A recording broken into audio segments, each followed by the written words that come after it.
going with this Watershed Health discussion. This is a panel that was a follow-up to the stream management plan workshops that were held at the summer convention last year. It was a really fun 2-day event where there was a lot of conversation about what are stream management plans, how do they work, how do you do them. And so this year, I'm going to hear from people throughout the state working in different roundtables and in their own basins on their stream management planning efforts. So sitting with me at the table, I guess I should tell you who I am. I'm Heather Dutton. I'm the manager of the San Luis Valley Water Conservancy District down in the Rio Grande Basin. Over here we have Casey Davenhill. Casey is the director of the Colorado Watershed Assembly, so she's going to give us a great statewide perspective. Angie Fowler is with SGM, so she's working in the Colorado Basin. And then Kelly Romero-Haney, do you use both names? Yeah. All the names, make it complicated. Kelly's our local here with the City of Steamboat Springs. Frank Kugel with the Upper Gunnison River Water Conservancy District, going to talk about the planning in that basin. And then finally Nicole Seltzer with River Network. So Nicole's going to bring it all together after all of us have said our piece. So we'll kick it off.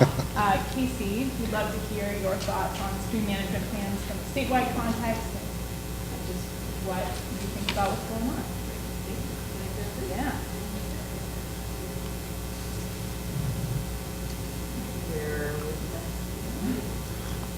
Someone duck with it? No. All right. Well, good morning, everyone, and I'm glad to see you here. Thank you for being here. I do want to speak from this gray-haired perspective of a few years of experience working in various watersheds throughout Colorado. But one of the things I'd like to start out with to say that my understanding is that this is to be a conversation.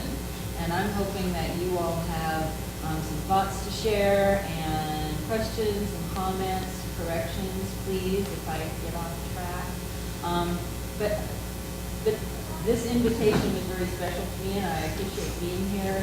I'd like to really kind of start with one of my favorite passions, which is history. And I don't know how many of you here have read The Worst Hard Time. Is that a book that you all are familiar with? About the Dust Bowl and the beginning of the Soil Conservation Service, and really, at least in some people's opinions, the beginning of conservation in the United States. And I think that what we're doing now is the natural progression of some very thoughtful and some very desperate conversations that were going on in the 1930s. Those were pretty well, the worst hard times.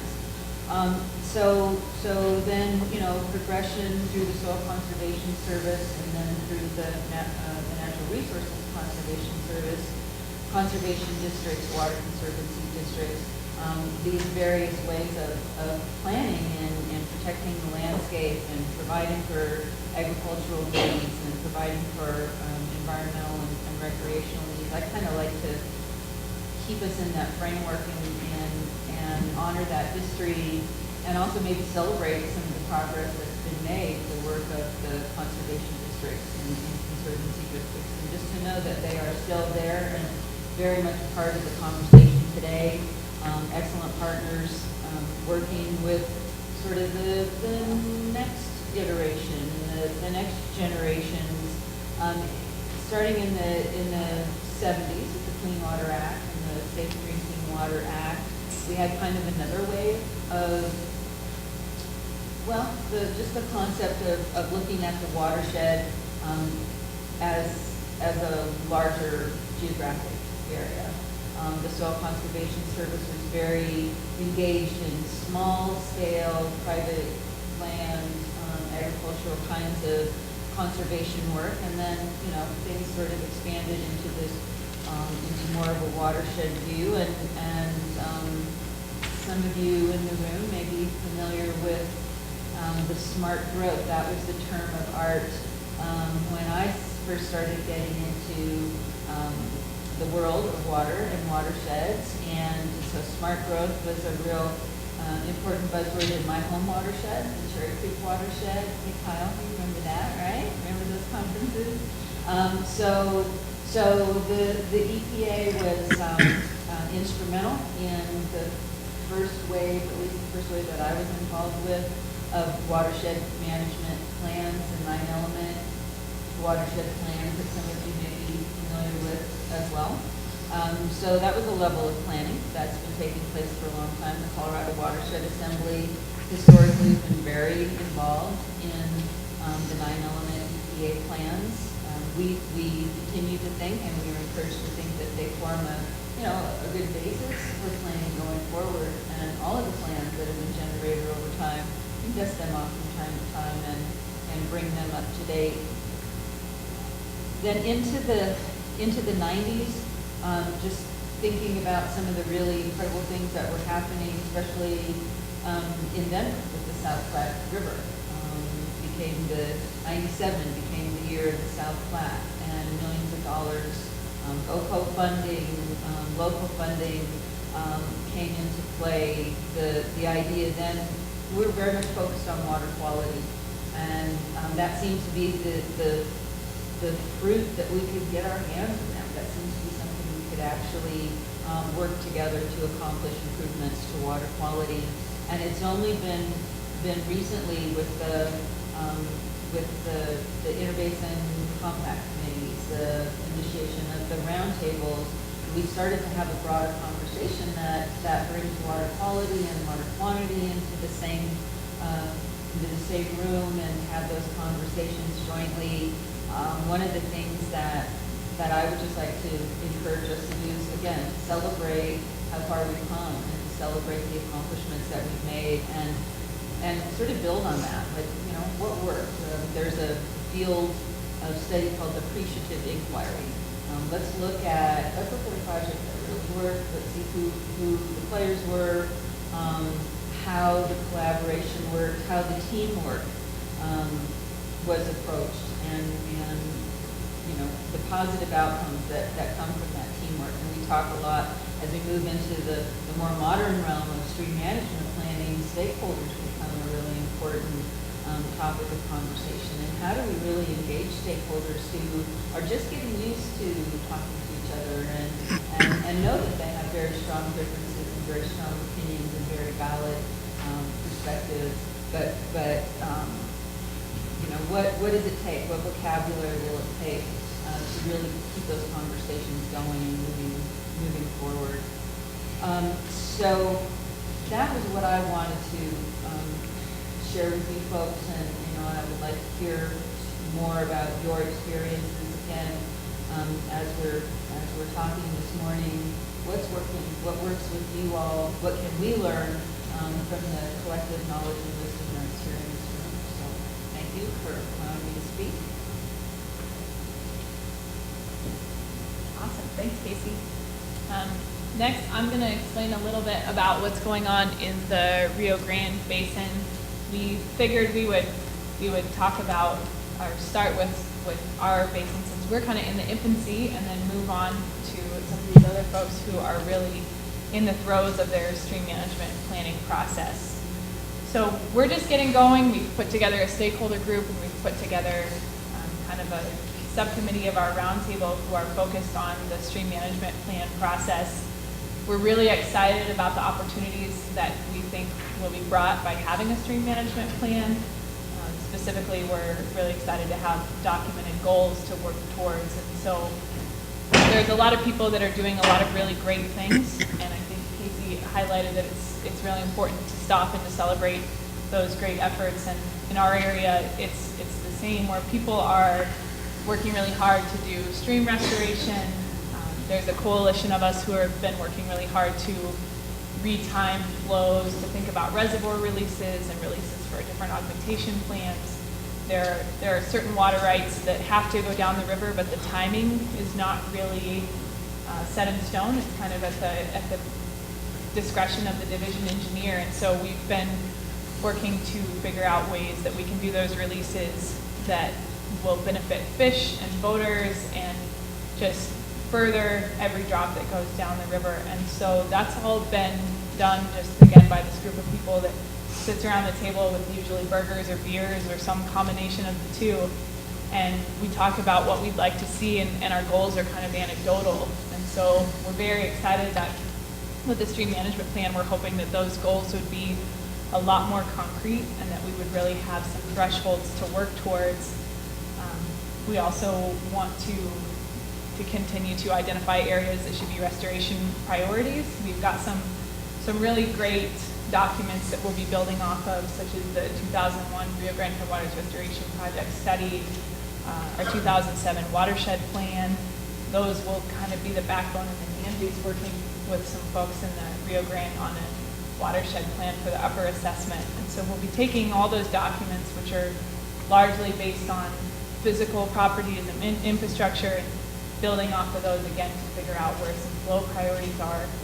And then the largest tributary to the Rio Grande is the Caneas River, and there have been very few studies on the Caneas, and so the guys down there are really excited to have the opportunity to better understand the ecology of their river and what kind of restoration and flow opportunities we can identify to improve the opportunities on that river. And so the Caneas and then other major tributaries such as Squash Creek and non-tributaries, but other significant streams such as Culebra Creek will be big priorities. And so the coolest thing from my standpoint about this effort is that it's been a uniting force in our basin. We have people at our very first meeting that saw this as a really cool opportunity, that instead of saying we on the Rio Grande, we on the Caneas, and kind of talking about how we're different, we want to figure out some standardized protocol and talk about how we're the same and how we can continue to work together and support our goals. So it's just been really exciting, and stay tuned as it unfolds because it's bound to be a very exciting process. Alrighty, so next, sorry, I gotta get back to whichever page. I wrote my notes to myself at 11 o'clock last night, so that's a little sloppy. Next, we're gonna have Angie Fowler. Again, Angie's with SGM, and she's going to talk about the integrated water planning efforts that are being done in the Colorado Basin. Thank you, and it's a pleasure to be here, and it's really exciting to be part of this panel and just be having these discussions. I feel like I've known Casey for quite a while. My early years of experience were on the Front Range in the Cherry Creek Basin, and back then we were in the throes of developing what is referred to as a TMAL, the total maximum allowable load for phosphorus at Local A in the reservoir, and I was early on in my career, and I had the exciting opportunity to go out and do dry and wet weather flows and collecting a bunch of water quality data, surface water, groundwater. And so it was just, in the middle of really trying to develop the scientific basis for, at that time, which was, a regulatory driven need for the Cherry Creek Reservoir. And then also had the pleasure of working with folks in Chatfield doing these studies and watershed planning efforts early on. And back then we actually were in the throes of developing some water quality trading frameworks for the Water Environment Research Foundation. So these types of studies have been going on. I guess the drivers continue to change with why people come to the table to try to solve or develop solutions for these issues. But here I am with 20 years later, and it really sounds like a long time, but having the pleasure to just kind of resurface what these stream management plans intend to do and need to be. And it seems like there's a lot of flexibility based on which basin you're in, what kind of stakeholders make up your basin. And so I'm just excited to be here to talk about this. But I'm going to talk about the Colorado River Basin specifically and what's going on there. And we don't refer to as a stream management plan as a stream management plan because we have to be difficult. And why we're calling it an integrated water management plan, or an IWNP. And the reason for that is that the stakeholders that make up the roundtable in the Colorado River Basin really wanted to make sure that it wasn't just, that stream management plan wasn't just communicating environmental and recreational needs, that by talking about an integrated water management plan, you were really speaking to those municipal and those industrial and the agricultural sectors as well. We all know it means the same thing, but just the sound and what we are calling it in the Colorado River Basin is what we're calling it. So But before I go much further, I was reminded that it's important to just remember what the 5 elements of the I'm just going to call it a stream management plan. I'm not going to confuse the conversation. That CWCD uses to define a stream management plan, and I think everyone here can agree that these things are happening. But there were 5 things that I wanted to just remind everybody is that the involvement of stakeholders for acceptance is critical of what the plan's going to look like. You need to consider the biological, the hydrological, and geomorphology conditions of which reach you're focusing on and that scale. What are the flows, physical conditions needed to support your environmental rec needs? Incorporate your environmental rec values and goals to the local stakeholders and what your roundtable has already prioritized as part of the basin implementation plan. Really make sure that that's connected. And then prioritize alternative management actions to achieve goals, measurable progress towards your goals. So I was asked to just maybe remind everybody that the Colorado Water Plan does recognize these elements of the stream management plan. So I think we're all trying to keep those in mind as we move forward in our respective basins. But the Colorado River Basin has very, very active watershed groups. We don't have the numbers that the Front Range and other basins may have. We've got about 14 active watershed groups from Grand County, and reinitiating one actually in the Grand Valley, which is really exciting. So we've got a lot of people that are really recognizing the need to capitalize on what people have been doing for a long time with their watershed groups.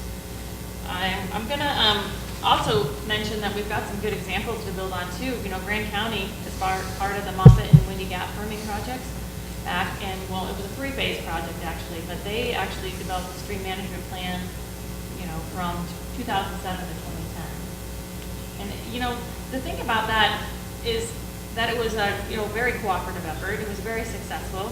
The outcome of that effort was a program that they refer to as learning by doing. And I don't know a lot about the ins and the outs, but I do know that it recognized as part of a big water project the need for mitigation back in 2007 and 2010. And from what I understand, it's been very successful so far. They've just been rolling out some of the alternative management actions as a result of learning by doing. So we've got that as a really good model.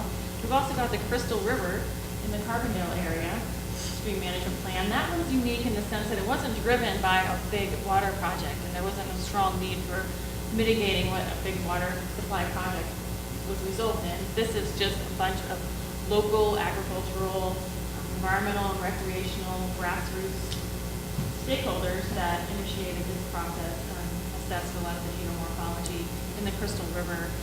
It does suffer from some really low flow conditions at certain times of the year, big in-stream flow on there as well. And so that one is also a really good model that we have. And so where are we now? So Colorado Mesa University in Grand Junction, the Hutchins Water Center with Hannah Holm has received some CWCD grant funding to work with the Colorado Basin Roundtable to help us develop a framework for an integrated water management plan or stream management plan, because we recognize the need to be as consistent and capitalize on all this information that we've got available to the extent we can. And so there are several different phases that are rolling out, but where we're at now is we've got a great catalog of what documents are currently available in our basin. And LODIC, hydrological, has taken that information along with a bunch of water quality data and integrated it into a desktop visual tool that anyone in our basin that is interested in trying to understand where they're at and how it fits and what the studies are, they can go online and use this GIS tool. It's in a beta version right now. We, as a small subcommittee on the roundtable, have access to understand what this visual tool shows, but we're really excited about giving people the tools and the information they need to move forward with stream management planning in our basin. And I think what else? Important, I know Nicole's probably going to touch on this, but the Middle Colorado Watershed Council is going to be moving forward with an integrated water management plan, and we'll think anything more about that. Nicole will probably touch on that. And then down in the Grand Valley, selenium is a big issue, and there's some impaired waters for selenium and E. coli, and what that means is the State Water Quality Control Division is developing some TMDLs in 2018. So we've reinitiated a group that actually has been active for about 15 years. They took a break and focused on the Gunnison selenium issues and have been very successful with selenium management there, but now we're turning our focus back again to the Grand Valley to work with CDPHE on collecting some data for the purpose of this TMDL development. And what that is going to do, we got a grant to do a watershed plan, but we have plans in parallel with all these other concurrent efforts with Hannah Home in the Water Center and the Middle Colorado Watershed Council and River Network, all kind of moving in these parallel paths to develop an integrated water management plan down there. So the conversations are really exciting. The conversations are good. There's a lot of education. I was active in writing the basin implementation plan for the Colorado River Basin. People that were part of that process still need to be reminded of what was said in that document, because I think we're all, trying our best to grow our needs and understand what our goals are on a continual basis. So it's super dynamic and flexible. But getting people to the table and educated, I think, is probably 95% of what I do when it comes to stream management planning and water quality issues. So with that, I probably went over that. Oh, you're good. Okay. Yep, all the time. All right, next we've got Frank. Frank, would you please indulge us and talk about watershed planning in the Gunnison? Do you want Sure. this since it's already out? Okay. Try this one. Yeah, much better. Thank you. And thanks everyone for coming here today. Wanted to thank Emily for putting this panel together and for all of your interest in watershed and stream management planning. We in the Gunnison have a little different flavor in our watershed management planning efforts. And it goes back to our Gunnison Basin Roundtable and our work on Colorado's water plan. And one of the tenets that we used, the clear message from Colorado's water plan that we received was that the goal of 80% of priority streams shall have a stream management plan by the year 2030. And my board, of which Michelle Pierce, chair of my board, I have to acknowledge that she's here, and also she was past chair of our Gunnison Basin Roundtable.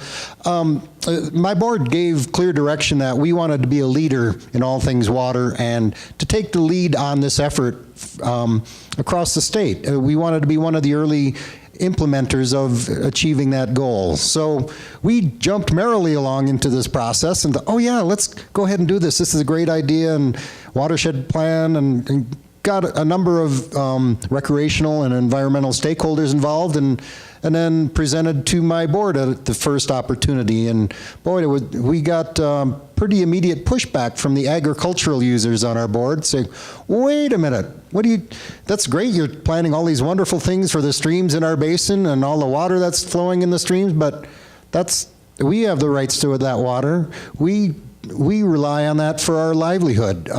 What are you planning on doing with our water and with our water rights? And so we had to take a big step back and start again from square one and involve agricultural users.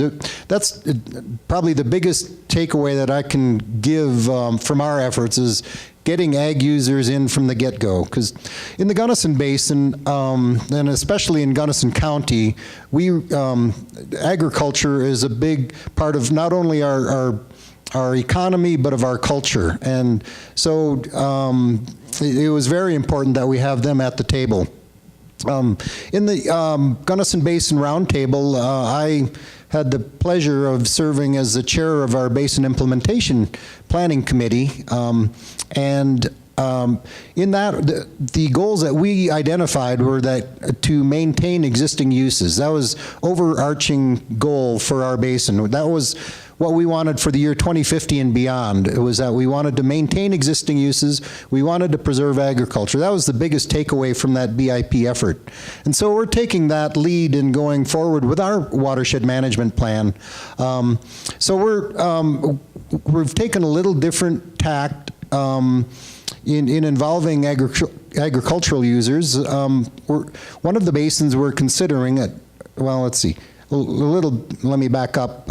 The Upper Gunnison River Water Conservancy District boundaries are basically everything upstream of Blue Mesa Dam, which includes the Lake Fork and Lake City, the west side of Monarch Pass, the Crested Butte area, and the area around Gunnison. So within that boundary, we have several watersheds that are very unique compared to each other. We have the Ohio Creek, which is almost strictly agricultural, almost no public access. So it really dealing with agricultural users and diversions, and yet it's a very overused stream.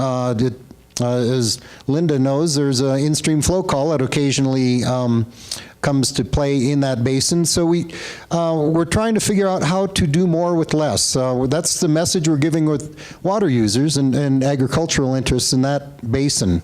But when we went to the table and talked with ag users at the beginning, they said, well, you know, we want to help you. We want to let you know what's coming down the pike, you know, the projections for increased demand and decreased supply. By the year 2050, there may be 20 or 30% less water here. There may be 60 to 100% more people in our basin. How are you going to react to that? And I said, well, we don't worry about the future. I worry about going out and seeing what's at my head gate every morning, and I adjust accordingly. And that's my adaptive management plan. I then was like, wow, yeah, well, understand that. That's worked for over 100 years for agricultural users. So it's a different mindset that we have to incorporate when working on watershed management planning in our basin.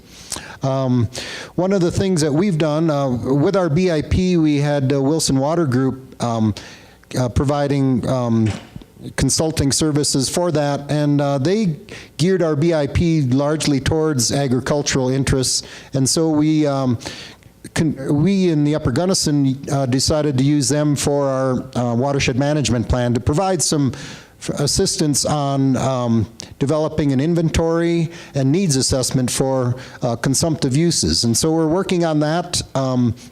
We have a great partnership with Trout Unlimited and with the High Country Conservation Advocates on dealing with the non-consumptive uses. So with all the different stakeholders and the different parties involved, we're hopeful that we will achieve a document that can serve well for both consumptive and non-consumptive uses in the Gunnison Basin. Thank you very much. So I think this one's still, maybe? I think the whole time the three of us were just yelling. I think this is the first time it's actually been on, so that's exciting. Yeah, do you guys want us to go again? Next we're gonna hear from Kelly. She's gonna give us, oh, thank you. She's gonna visit about what's going on locally and talk about the stream management planning that's occurred in this basin, and especially with the lens towards the engaging local governments in the process. So this is a picture of downtown Steamboat. Actually, this is many, many miles downstream from Steamboat, but still the same river. And again, I'm Kelly Romero Heaney. I am the Water Resources Manager for the City of Steamboat, which is kind of a made-up title. So anything that has to do with water ends up on my desk. Half of my job, I manage water quality and the stormwater program for the city, and the other half of my job, I manage water rights and long-term water supply planning for the water district, for the water department. And it's nice because my job is integrated, right? I get to deal with the water quality quantity nexus every day. So that really opened up a really great opportunity for the city of Steamboat to go down this stream management planning road, where that's really what stream management planning is. At least that's how my understanding of stream management planning is. And a little bit of background, the Yampa, of course, starts in the flat tops, flows down all the way down into Echo Park here, into Dinosaur National Monument. The largest, or a major tributary is the Elk River, flows out of the Zirkles. During peak runoff, it actually flows the same amount of water as the Yampa does at that point. So headwaters up here, heads down to the desert. Our stream management plan, however, is covering a very short segment, really just from the Chuck Lewis State Wildlife Area, which is just upstream from the city, a really great spot to fish or see birds while you're here if you want to head out there. And then it covers the area through town down to our wastewater treatment plant. And part of why we did that is we wanted to tackle a smaller segment to start, and also one that really was in the major population center here, and really where the city of Steamboat had some control over that. Also, I serve on the Yampa White Green Basin Roundtable as the Routt County Municipal Rep. And so the Roundtable's involvement in this is primarily funding and also as a key stakeholder, although the Roundtable hasn't been the project proponent for our particular stream management plan. Another reason we decided to tackle stream management planning for the city and for this area is the Yampa was listed on the through 3D impaired water body list, CDPHE's impaired water body list for temperature. And of course, temperature for us is directly linked to flow and certainly the season. And so also the Colorado Water Trust, who I think you probably are all familiar with, did a lot here in this basin over the years and has continued to do work in this basin and doing stream flow releases, working deals with Upper Yampa Water Conservancy District to have water release out of Stagecoach during these critical drought years. And because the Yampa Basin doesn't have a lot of storage, like some of the other basins, we do have a relatively natural hydrograph, which means in these drier years, the river can get pretty low, particularly when everybody's diverting for agriculture and municipal use. So the Water Trust came to us and said, we love working in the Yampa Basin, we love helping you guys, but you need to come up with a long-term sustainable solution that's locally driven. So again, stream management planning fit the bill. Without going into too much detail about the scope of work, and I'll be happy to talk about that later as we, if you have questions, I want to just go through a few of the lessons that I've learned going through this thus far, because we submitted for a watershed restoration grant in the fall of 2015, I believe. And we just kicked off the project in March of this year. Actually right before I went on maternity leave. So I didn't really plan my family very well around stream management planning. And also if I start to slur my words and I don't make sense, it's because I was up all night with a baby. But anyway, so lessons learned. Stream management planning takes a lot of time, and you have to take that time, right? It takes time to develop the scope. It takes time to apply for the grants. It takes time to get your matching funds. It takes time to convene your stakeholders.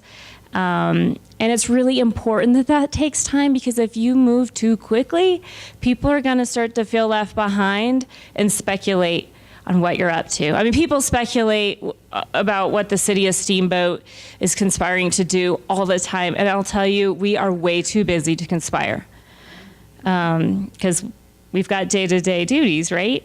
Another challenge, I think, in implementing the state water plan is going to be the fact that a lot of these prioritized streams and watersheds are in small communities like ours, actually communities even smaller than ours, and there's not a lot of people here to do it, and we're all so busy, again, like getting water to taps or water to ag users, or managing our stormwater programs. So there's not a ton of local capacity. And however, you have to have that local advocate, right? So you have to be a little bit careful about like an outside entity coming in and being perceived as the project proponent or advocate, because that makes it a lot tougher to build trust. By far, the most time-consuming aspect of stream management planning, yet the most critical, is that trust building, right? And not just building trust for trust's sake, like actually sitting down, drinking coffee, or having a burger and a beer, and understanding what are the values of the different stakeholders in your community, and then how do you adapt your goals and targets to those values.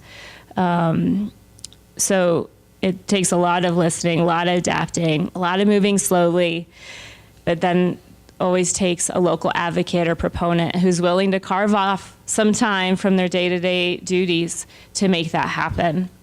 I think local government participation is really important, whether they're the project advocate in our case or they are just engaged, because they're, especially for the non-consumptive needs, they're going to probably either get hit up for funding or be a key stakeholder in terms of identifying values.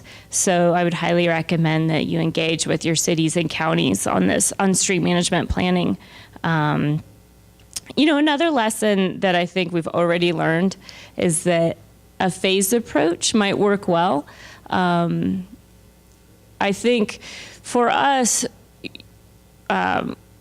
it would have been helpful actually to do the stream health assessment aspect first, kind of have that information, and then engage with the stakeholders and really have a robust process after that, so that we could take that information and then refine our targets, our goals, our values, and figure out how are we going to improve the health of our river or preserve the existing health. So then that step one would be the health assessment, start building the trust. Step two, or phase two, I should say, would be stakeholder engagement, setting targets, making your plan to meet those targets. And step three, or phase three, is really how are you going to pay for it? How are you going to implement it? How are you going to modify or adapt your management to make this happen? The other lesson learned, it's expensive to do it right. You need a lot of money. I'm looking at Chris. We're on a really tight budget. And part of it is tough, but the watershed restoration grants are great. But you have to match it 50%. It takes a lot of time, staff time, to raise the matching funds. And so, and again, I can't reiterate enough that the stakeholder component is so critical. Having that buy-in from the beginning is really important. So that takes time and money. So that's about it.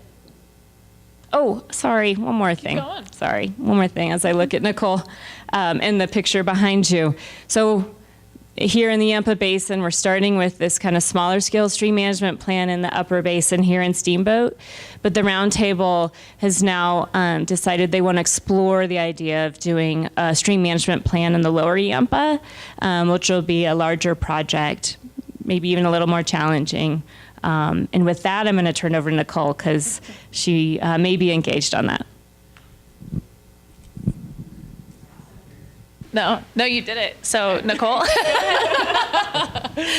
Kelly, thanks for that update and for moderating it over to Nicole. Yeah, sure. Sorry about that.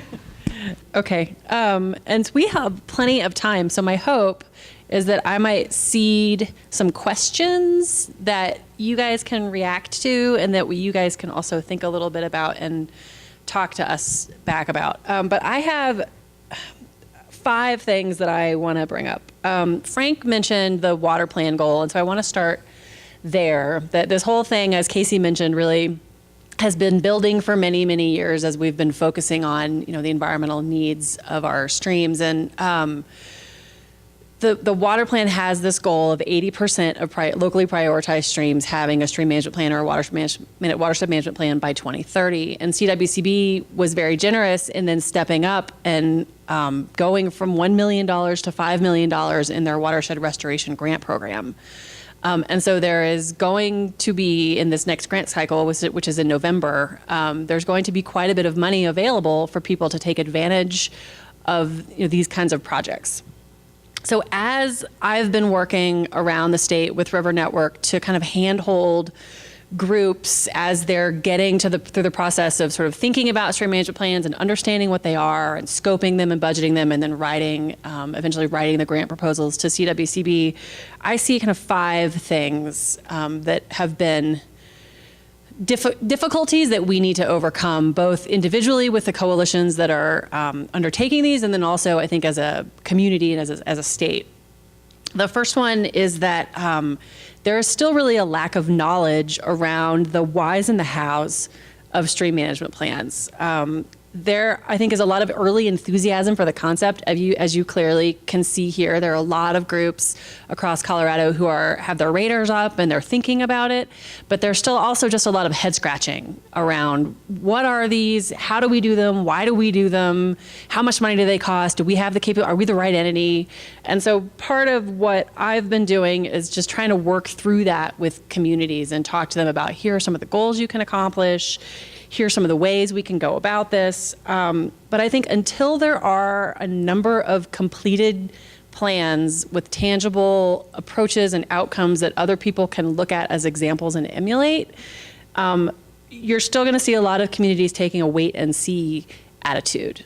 And so part of I would really like to applaud the individuals that have stepped forward to really pilot these in their communities, because they're not easy, as Kelly said, and they do take a lot of resources, and they can be politically charged. We're seeing that in some of the communities. They're really raising some issues that people are having to deal with. And so I think one of the things that we really need to develop is a good central repository of information about stream management plans in the state. We need guidance on how to do them. We need examples of the plans and the outcomes. We need storytelling about what they're accomplishing, and we need some good guidance on technical approaches. And I think that's at the heart of one of the things that, as a state, we can come together and try to accomplish, is really creating just a good repository of information for people as they learn about them and try to implement them. To go along with that, because there are so few examples of completed plans with clear outcomes, it's hard to point to successful reasons why certain stakeholders would want to be involved. And when I say certain stakeholders, Frank, I'm talking about the agricultural community, and it comes up, I can't tell you, every single meeting I have, this comes up. Why would an agricultural water rights owner and user want to participate in a process that basically is desirous of repurposing or retiming or changing their head gates for environmental purposes? What's the upside for them?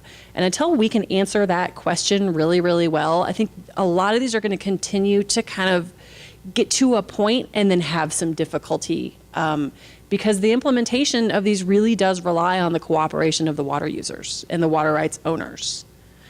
These are generally voluntary programs. And so Angie mentioned the Grand County plan, which really, I think, does have some nice outcomes that have been tied to the agricultural water users. There's some headgate improvements and irrigation efficiency improvements that are going on in Grand County that are somewhat a result of that 2010 stream management plan. And so one of the things that River Network is going to do is we've entered into a partnership with Trout Unlimited and American Rivers, and we're doing a film, like a 15-minute film on the Grand County project, and then doing some online and print content as well. And so that's all going to be rolled out this fall. You'll see it the first time at the Sustaining Colorado Watersheds Conference. But we need to really start doing more storytelling about how plans like this can be beneficial to different kinds of water users. Frank brought up the same thing there. They really got some initial resistance from the ag water users in the basin, and until we can tell them why this is a good idea for them, it's going to be difficult to get all these done in some places in the state. And so that's one area where I would like to see some good thinking. The third piece of this, Casey mentioned that EPA in the 90s had developed these 9 elements of a watershed plan, and EPA spent millions of dollars probably, and these generally were water quality plans, but they spent millions of dollars all across the country to teach people, here's what a watershed plan is, here's what should be in it, let us give you some guidance on how to do it. The consulting world really came together to try to help communities get them done. And I think because we're sort of piloting this idea in Colorado in some ways, there really isn't a clear roadmap yet, technically, on how we do this. And so we're seeing people reinvent the wheel every time they try to scope it, and kind of trying to get their arms around, how do we actually do these? What are the right models? What data do I need? How much is it going to cost for all this stuff? What level of detail do I need to do for the stream assessment work, what scale should I be working at? Should I be doing an entire watershed or just 15 miles of stream? And so there are a lot of technical questions that we don't have answers for. And I do want to say the reason we don't have answers is because I think the strategy behind that at this point is to say, well, let's just let communities do it on their own. And so they can come up with what works for them, and we'll build creativity, and we'll see how different people are coming at these. And we'll build sort of a library and a range of technical approaches. And that is a good thing, but it also makes it much harder for the pioneers to take these on. And so I think it's a little bit of a double-edged sword. And so one of the things that I've been working on over the last 7 or 8 months is we've been bringing the technical community together in a series of conversations to talk about how these plans are done, what they wish clients would know and have asked themselves and have answered before they engage a consultant. How can we make the scopes tighter and better for these so that when you receive an RFP, you actually I can really do a good job of responding to it as a consultant. And so we'll have some initial guidance on that developed this fall. It'll also be rolled out at the Watersheds Conference. This is definitely an ongoing thing. I think it's going to take a year or two to really do a good job at this.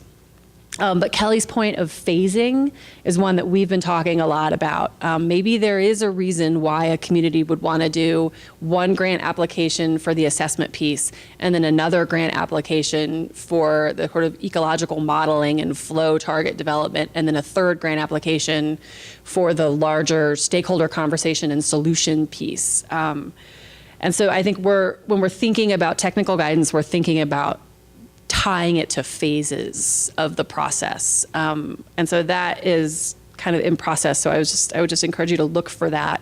And then the Colorado Basin Roundtable's approach that Angie mentioned is also, I think, a good one where the basin has come together and said, we're going to develop kind of a framework that's consistent across the basins, so that you don't have one plan in the Eagle and one plan in the Roaring Fork and none of them talk to each other.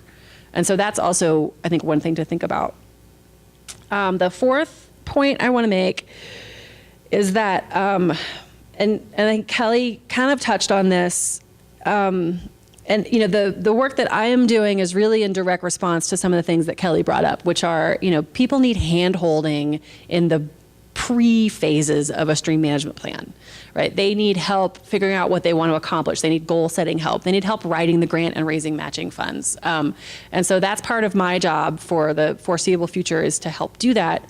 But there's also, I think, when we develop the project that I'm now doing, we made this assumption that once communities like Steamboat or the Upper Gunnison received the funds and they got their technical team in place, there was this assumption that, oh, they're good. Now they have their technical team, we don't need to help them anymore. And I am here to tell you that that is not true. The hardest part is the plan itself, and then maybe even harder is the implementation phase, where you have to go talk to water rights owners about, entering into voluntary agreements. And we're seeing that on the Crystal. I think has had some real challenges with implementation. And the Roaring Fork is also having, I think, a real difficulty with their plan development because of some politics at the county level. And so there really is a need for ongoing legal assistance, public affairs assistance, community involvement assistance, project management assistance, coaching that isn't necessarily envisioned when somebody submits a grant and scopes and budgets this project. And so I would just say that that's something that's on my radar screen, and I would like to try to, the work that I'm doing is funded by the CWCB, the Gates Family Foundation, and the Nature Conservancy. So I have an opportunity to go back to those funders in 2018 and kind of build on what we did in 2017. And one of the things that I would like to start thinking about is how do we also provide, so that I'm helping the Eagle River Watershed Council scope and write their grant, but then I'm just going to go away. Would they appreciate some additional sort of assistance, through the process? And I think we haven't really thought much about that, but I think it's something that's necessary. Okay, then the last thing is that from a statewide perspective, these stream management plans are meant to accomplish some sort of a goal for the state of Colorado. The goal is like, well, we want stream management plans on 80% of locally prioritized streams. Okay, that's great. That's not really the goal, right? The goal isn't really that we want plans in place. The goal is that we want to see some of the non-consumptive needs and values of the state moved forward in a collaborative manner, and we want to see these things implemented in a way that they roll up into some bigger impact at a statewide level. And so I think there's some thinking that needs to happen around how do we measure success, not at a watershed level or a reach level, but at a state level, so that we can justify the money and time that have gone into these, and that we think these are the right paths for communities to take. And again, I think that, how do we track project implementation? This goes back to this idea of a central repository of information.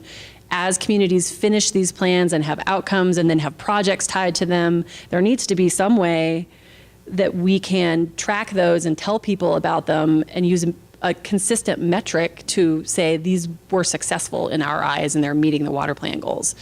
And so my hope is that as more of these are done, that conversation starts to move a little bit as well. So I will stop there, and hopefully that has, all of this has created some questions that you guys might have.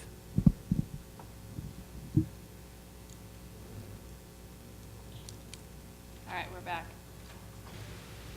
This slide is a gift to you that are still awake. It totally exists. Yeah, it's really scary. I think this is just below Wagon Wheel Gap. They call it, it's like the rock garden. So you have to be really careful through that section. Yeah, it's class 5, but not for rapids. So I've noticed a theme here. Generally, we're kind of fast talkers in this bunch. And so I think we blew past our time allotments in the most non-typical way in a conference, and that we've all talked, and there's still quite a bit of time left. And so I would welcome questions from the audience or suggestions if you noticed anything we shared with our updates and you have some comments on how we can make our stream management plans better, or if any of the speakers had something come up. Yeah, Kelly. Yeah, I could keep talking if we got more time. No, actually, I did want to clarify something, because I talked about how there's some risk in having an outside organization step in and help, and you need that local advocate. But again, being a small community, we really do need some outside help. And so what Nicole is talking about and what she's been doing is really important for the small communities, particularly on the West Slope where a lot of these watersheds are. It's just, you just need the team. You need the local match with some of those outside resources, the outside technical expertise, et cetera. So I wanted to clarify that. Well, I have a specific question for this audience. Nicole mentioned public affairs coaching. I think that was the term that you used. It would seem to me that folks in this room might be pretty well positioned to think about what that might look like, or what venues are already available. But I guess I have a question for you all about public affairs coaching. What would it look like, and do you do it? Maybe I can clarify what I meant by that. Which is, and I'm going to try to be subtle and not point out specific examples of problems that are happening, because some of this is like confidential conversations, but there are instances in the development of a plan or the implementation of a plan where the politics are becoming really hard. And so those politics could be between major water rights owners in the county or a city in the county. You're seeing this come up because you're talking about people's water rights. And so I think there's, a city staff person like Kelly is given the charge, go develop a stream management plan. And then all of a sudden the county attorney, and this hasn't happened in Steamboat, but the county attorney calls her and it's like, what the world are you doing? Like, this is, I'm in charge of the water rights in this county, and I say what we do and don't do. And it creates a really difficult environment sometimes, and that we're seeing happen in some places. And so I think that's what I meant. And I understand that. I'm just thinking in terms of part of the theme of this conference about communication and what I'm understanding that Water Congress is hoping to develop is, how does Water Congress respond to that need, I guess? Is it appropriate? Is it appropriate for Water Congress, or is it a job for somebody else? Or is it a job for a lot of somebody's?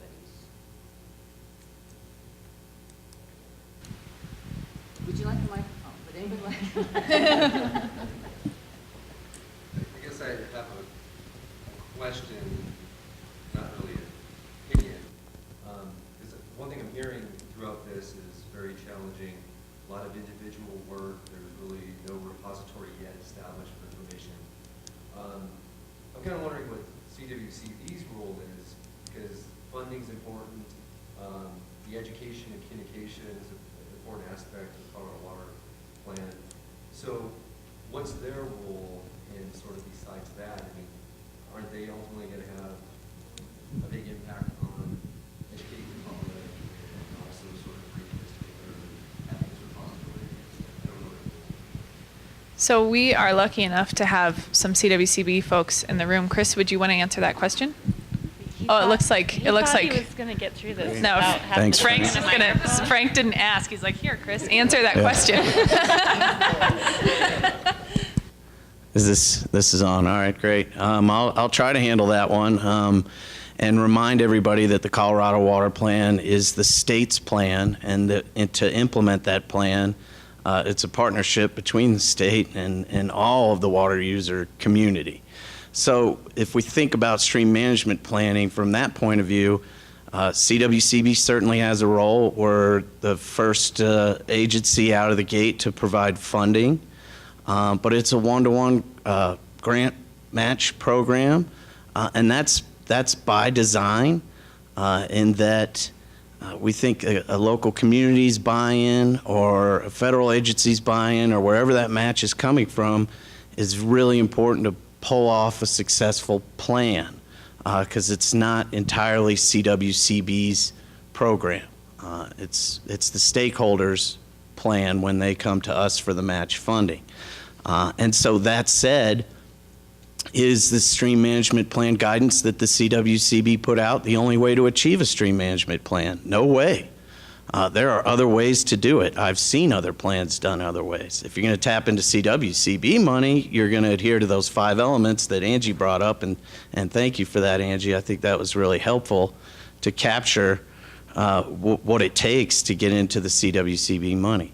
I think moving forward, the CWCB can play a role in having a repository of information. We do this for a lot of other watershed planning efforts, so I don't see that as a problem. And we have been working very closely with Nicole and the River Network through a grant to have kind of an education and outreach program, and I'm also doing a lot of presentations on it. So I'm not sure if I answered the question entirely. I can answer any follow-up that you might have from that. To respond to that by saying that it's really not all the CWCB's role. There are other state agencies that I think do have a role and have played a role in the past.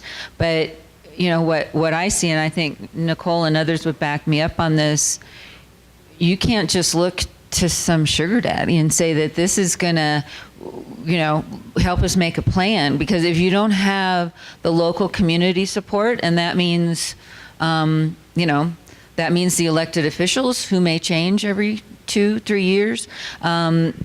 There has to be an approach that really assures that sustainability, that long-term.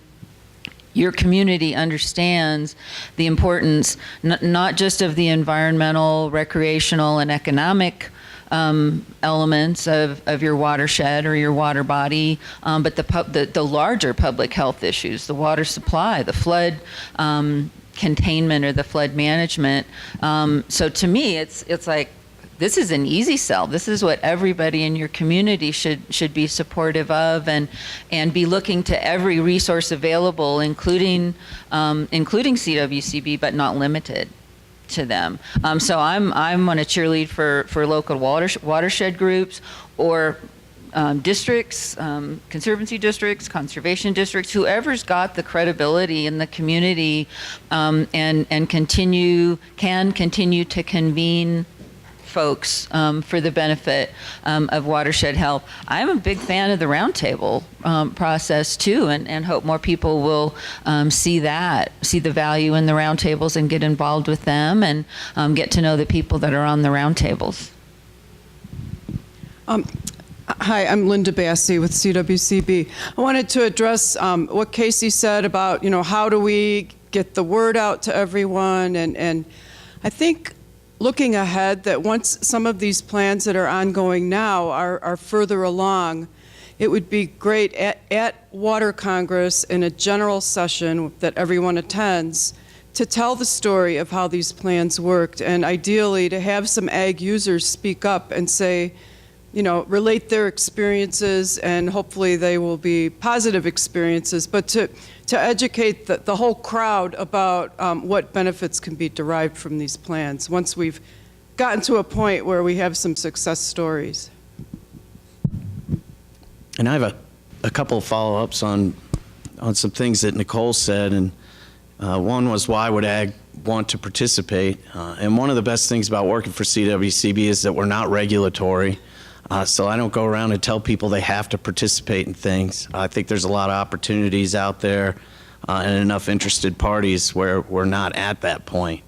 But I have given a lot of thought to why ag would want to participate, and having worked in agricultural water rights for some time before CWCB, I've been around the state and seen a lot of communities that are completely dependent on an ag economy that are suffering. And so one way of looking at it, and Frank, you brought it up well, about that ag is part of the culture of the Gunnison Basin. And so how do you preserve that culture when we look at the value of water or land or both, increasing to a point where it's difficult to maintain an agricultural economy because the value of water and land is so great that it's being driven towards other uses. And I think that there's a real opportunity here for people that are thinking down the road past their own generation to other generations, that diversifying the use of water can have a benefit towards preserving that culture. And I've seen a few examples of this. Park County's one where there's viable ranching communities there. But they've also done a lot with their streams to create fisheries, and that is a big part of the local economy there. And there was a lot of management. We wouldn't call it a traditional stream management plan, but there were plans put in place to restore those streams so people could fish private ground. And the ranchers there are making money off their traditional agricultural lifestyle, but they're also augmenting that by having people access their property. And so those are scenarios where the water can stay with the land in its traditional use, but people could still make a living and support their local economy. So that's just one example. I think there's a lot of really intelligent people at this conference that could come up with other examples on how we diversify, but also preserve our culture and our watersheds.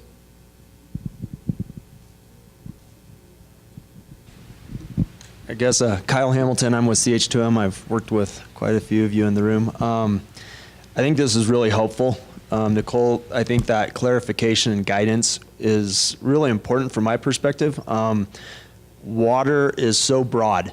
When you say create a stream management plan, and then you hear that some are calling it a watershed management plan or an integrated water plan, you start thinking about things like, well, is this treatment? Is it water reclamation? Is it groundwater? Is it flooding? Exactly what is it, and what are we trying to accomplish with the plan? And I definitely get the without any guidance, I think there might be people that are hesitant to dive in and be the first ones to create these plans, but they also look back and see old EPA plans and say, is this something new? Has this already been done? Right now there's another session going on next door about alternative transfer methods. They're talking about the same water that will impact the environmental and rec and bring it to municipal use, but trying to do it in an environmental way. And I see Bill McCormick with SEO, there's a lot of talk about what information do you share from dam breach analysis and flooding and safety? Is that part of a stream management plan or not? How does this impact development and regs and codes? And so I think what we're starting to hear is there's a central focus to what these stream management plans are, but I think help or guidance to say we aren't trying to tackle everything water and all of these other things because it gets so broad and so huge. You guys are already challenged with the stakeholders and consensus building with even, I think, a narrower focus. So I think great work. I think that guidance will be really helpful, especially when you need to align that plan with funding sources so that you can start to make some headway. And if CWCB is just one funding source and they're willing to let these plans be flexible, then you can expand the scope of what the stream management plan is. But funding's so key to this and the match. I think the guidance on what should or should not be included is super helpful. To actually thank the CWCB board and staff for putting the investment in what Nicole's doing. I was part of the second workshop recently in the Carbondale area, and I left there with my head spinning and wondering how you're going to actually be able to rein this information in. It was very well attended, and the conversations were really great. But I think, as people have said here, it's just going to take people to take the initiative to move forward and try to keep a pulse on all the guidance that's going on and what the roundtable's doing. And it, you talked about this political issue, I guess. And so Dave Payne's in here and he'll know what I'm talking about. But in the Grand Valley, there were a subset of stakeholders that were active in the Roundtable Basin Implementation Plan, but some aren't and some weren't.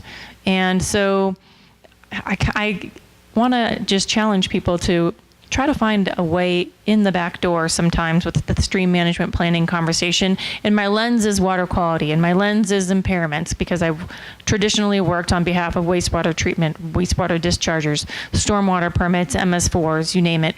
And so when you are faced with total maximum daily load development next year, and the influence of what that may be on permit dischargers, but the more the stakeholders are going to be voluntary in the Grand Valley area, it gets people's attention. And I hate to use a regulation and a permit maybe influence and limitations on people to get them to the table, but it works. So I just encourage, these mechanisms that are going to be happening. It has definitely rallied the troops, and I continue to get requests to be added to the stakeholder group down there. So it's not always easy. The political influence down there is a little challenging right now. Actually, Grand Valley Drainage District, who collects return flows and seepage from the irrigation projects in the Grand Junction area and deliver it and convey it to the Colorado River, they're the ones fronting the bill right now for this whole effort, because they understand where this is going to be going because of the urbanization and mitigation of selenium. It's just naturally laden in our soils down there, but they're challenged for why they're doing what they're doing. But my only recommendation is to invite everyone to the party. And if they do not want to be part of the process right now, you have to keep asking and just keep moving forward. But I'm super excited about what you guys are supporting with the guidance. It'll be helpful.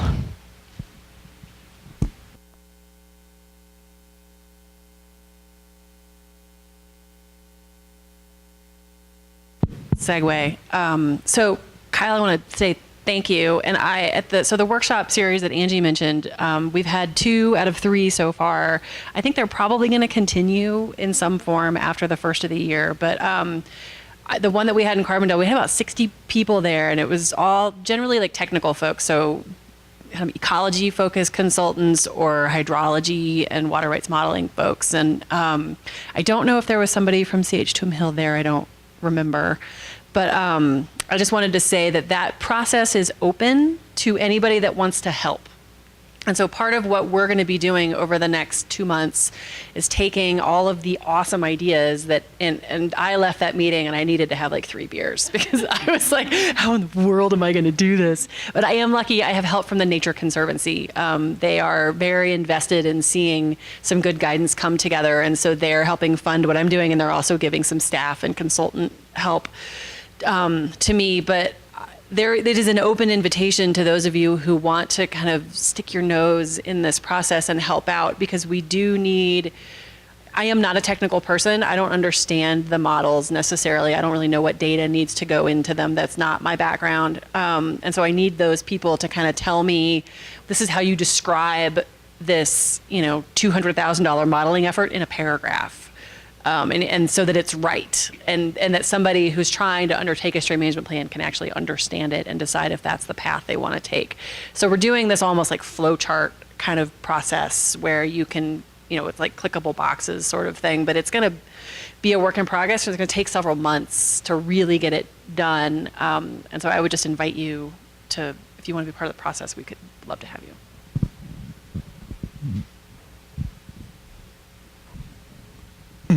Steve Mahlers with the Open Water Foundation. I want to throw out a few thoughts. And one of the roles I have is I serve on the Fort Collins Water Board, and so I'll circle around to that. But there's a few things that strike me, and it comes back to big money. One thing I saw recently was they awarded the Olympic hosts, right? And it's LA and Paris, I think. And think back to Brazil, and you've probably seen the stadiums that were built for millions of dollars, and there were promises they were going to clean up a lot of water stuff, and it didn't happen. And what did they do this time around? They said, okay, you both bid on this. It's a really big project. We're going to let one of you do it in 1 year, and the other one gets it 4 years later to try to, so they've learned a little bit there. Point is, it's a really big, the numbers are almost too big, and it's the Olympics. I mean, you wouldn't think it should be that complicated. They want to add a 3rd lane to I-25 up to Fort Collins, right? Billions of dollars or trillions or a huge number. And they say, oh yeah, we're going to get that done by 2070. Okay, by then we're going to have different vehicles. I mean, it's crazy, some of the scales of these things. So the point I want to make is when I look at the work on the stream management plans and all the things that are spinning up with the different coalitions, and I'm from the perspective of a consultant, but also being on a water board, I have some government perspective. Even to me, with what I've seen, it's really fuzzy. And Nicole, you hit a lot of that. And I would say that one of the critical things that has to happen in the first phase is to figure out the organizational alignment so that you can say, okay, who does planning and where does that live? How often do we update it? And you don't want to get in the situation of spending all your money on planning and then, the cycle starts over and you're doing more planning and you never get anything done, right? So, but I could see some of that potentially happening where different people perceive that things aren't moving quick enough or whatever. Another story about Fort Collins, if you're going to be in town on Saturday, we're playing a football game in a new stadium that was built in like 2 years. $250 million. So I know that big stuff can get done, but again, you need those champions. So, but where I'm sitting from, regardless of where we are a year or two from now, if we're recovering the same ground, that's going to be frustrating. And I hope that some of the alignment of organizations is happening. And from a consulting perspective, it's really hard for me to organically work with every different basin and a different cast of characters and how do we even contribute, right? So I hope there's some stability and that gets consolidated. Thanks. Yes. Thank you, Steve, for those comments. Being a CU grad, I'm looking forward to a CU victory in that new stadium come Saturday. Oh, that one. Yeah, the next. Oh, that's right. Yeah. So the regarding some of the projects. You talked about, well, keep on planning and planning, and is there any deliverables? Is there something measurable in improvement to the stream. Some of the things that we've done in the Gunnison Basin and our planning with our watershed management plan, our pilot projects, we've recently completed a couple of projects where we've taken irrigation structures that historically have dried up the stream, taken all of the flow in the late summer and put it into a diversion ditch, and then somewhere down the ditch a ways, there's a waste gate that puts water back into the stream, but that intervening reach is dried up. And so we've worked with irrigators on a couple of projects to redo those structures and keep the water in the stream and only divert what is necessary to irrigate a crop. That's been a success for both the irrigators and for the stream health. So we're looking forward to more and more of those projects where it's a win-win for both the irrigation community and for the stream environment. You talk about, how else do you get ag to the table? And Chris, I appreciate your comments on that. It's really about, we have some grant money and the Upper Gunnison the Gunnison Basin Roundtable recently approved a grant for a ditch project on Tamichi Creek. And this structure, a very large ditch relative to the basin, the biggest one probably in the Upper Gunnison, is typically, it's a dam that forces all the water into a ditch and then wastegate back to the stream. We said, okay, well, here's a grant. But rather than mandating that you must improve that, let's say, well, please work with Trout Unlimited. Trout Unlimited is a great partner in our basin to help design more fish-friendly structures so that when you're putting in a new head gate or revising one, you can address the fishery and at the same time as having an effective diversion structure. So those are partnerships that we're trying to promote in our basin. I would add to that, we have some pretty cool success stories too, where the Rio Grande Headwaters Restoration Project, who Emma Resort is the outstanding director of that organization. The focus of that organization is to improve the Rio Grande for all water users. And so that's farmers, fish, boats, bird watchers, and then just the riparian vegetation itself. And so with that lens, Emma will work with anyone. She'll work with private landowners and land developers and towns and ditch companies. If the project will have an outcome that improves the health of the Rio Grande, she'll do it. And so she's done some really cool projects by partnering with big and small ditch companies to replace aging diversion structures that weren't working for the ditch company. So they were either not able to get all their water, or they were putting bulldozers in the river every couple of years to try to push up these dams, or just the whole gamut of what irrigation on a budget looks like. And so by doing that, it doesn't work for the farmer. It's not good for the aquatic habitat. It's not good for the riparian areas. And so Emma will help them secure loans, usually with the CWCB, and grants from a whole gamut of sources to put in diversion structures that are more stable and better for the stream, but then also have fish and boat passage. And so these are really exciting projects that improve the diversion efficiency while also meeting the needs of everyone involved. And so we are expecting our stream management plans to focus on or continue to encourage those kind of projects that have, I get asked, well, what do the people who don't like these projects have to say? And it's hard to find those people because generally they're projects that are helpful for all of the water users and landowners and everything. So it's a pretty cool effort that I think Frank and I are definitely seeing in our agriculture heavy basins. So you guys combined with Linda's comment just gave me an idea. I'm going to pitch to Doug and Emily, and Emily's she stepped out, right? Yeah. I'm going to pitch to them that at the winter conference, we have a general session presentation that looks at examples of win-win environmental agricultural agreements and projects, and the role of the Basin Roundtable in those discussions and how grant money can be used to help with that. I think we just need to start sharing those examples more widely because they happen and people know about them, but then you just keep running up against the same arguments of like, oh no, they're never going to work with you. So I think we need to just start putting those examples out there more publicly.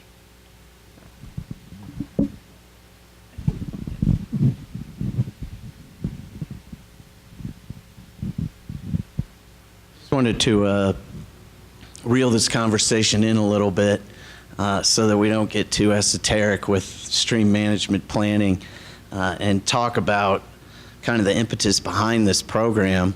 And that I think that we could all agree that there's 5 major water uses in this state, and they're agricultural, municipal, industrial, recreational, and environmental. And we have a very good handle on municipal, agricultural, and industrial needs. If you're going to plant a crop and flood irrigate it, and you know what type of crop you're going to put in, you've got a good idea of how much water you need to grow that crop. Municipal planning is similar. You look at demographics and you plan ahead and you figure out how much water you need to provide to your citizens. So the idea behind stream management planning is similar to that, in that there are environmental needs and how do we define, how do we come up with the amount of water for that? Recreational needs. So, examples could be like the Arkansas River has a very viable rafting economy, and they know the amount of water they need to provide for that industry. So this stream management planning needs to be looked at in that realm. I think the biggest challenge in it is defining the objectives. So we can't be too mysterious about it in our approach. Well, we need water for environment. That's never going to get funding through the CWCB grant program. Neither will any scenario that circumvents the prior appropriation doctrine. And I think that's very important to talk to people about that from basin to basin, because that's not the intent here. The intent is to work within that doctrine and to define the flows that we need. If we define the flows that we need, does that mean they're going to be there? Not necessarily. That could be a target for a group that's working on it, and then they have to come up with solutions on how to get those flows. So just defining it doesn't mean that the water's going to be there to deliver for it. So just wanted to provide that background on the program for everyone, and please do think about it in those terms as you move forward and talk about stream management planning.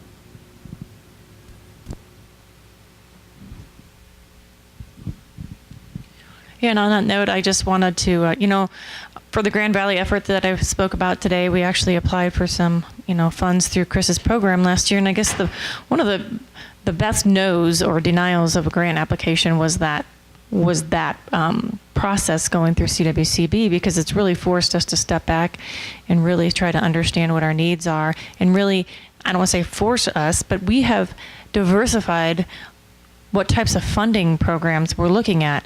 And the Grand Valley's in a really unique situation because we've got the Bureau of Reclamation Grand Valley project that goes through our project area, and it's brought to the conversation drought mitigation, drought contingency, and watershed planning monies through the reclamation, which have been really great conversations. We've got the salinity program.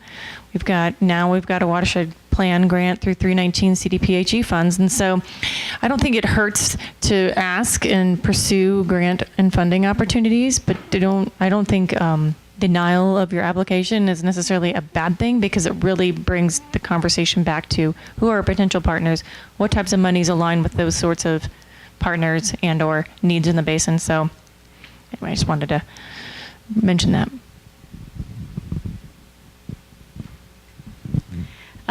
So there was something that, what was your name again? Sorry. Steve. Okay. Thanks, Steve. There's something that you mentioned that just made me realize with stream management planning, to be successful, you've got to have your project advocate. Well, your project advocate really needs to have some skin in the game. Because you're right. Like, these plans will just sit on the shelf because everybody can feel warm and fuzzy about healthy flowing rivers. But until that healthy flowing river is a part of your community's infrastructure, and Angie, you talked about kind of tying it to your, even to your NIPD's discharge permit, right? So for the city of Steamboat at our wastewater treatment plant, if we can't address this temperature issue or at least understand it better, I mean, down the road, we could be looking at significant capital improvements at our wastewater treatment plant that would involve a cooling tower.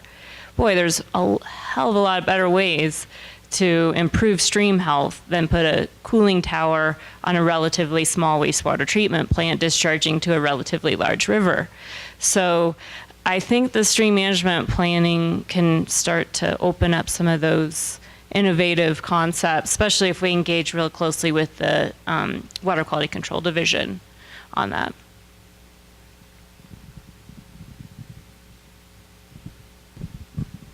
Well, if we can do last call, if people want to add something to the conversation or get another question in there. But from what I've heard from everybody, that, you know, stream management plan, as the concept that Chris just described, it's got some targeted goals, but these types of plans have been kind of being done for quite some time, as Casey described, and so it's not necessarily a brand new effort, but it's definitely been re-energized and refocused through the Colorado Water Plan. And I think we've also heard that the project takes a lot of time, I think, especially to do it right. It takes time and planning. It's important to manage expectations of your group and of your community, and to make sure that the process is as inclusive as possible, and invite people, and if they don't show up, keep inviting them. I like that.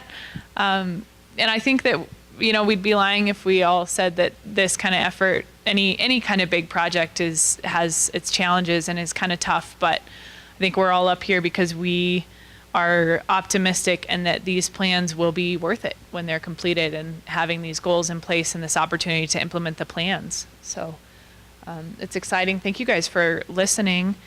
And on that note, maybe we can all be the first ones to get to the bathroom and then the lunch tent.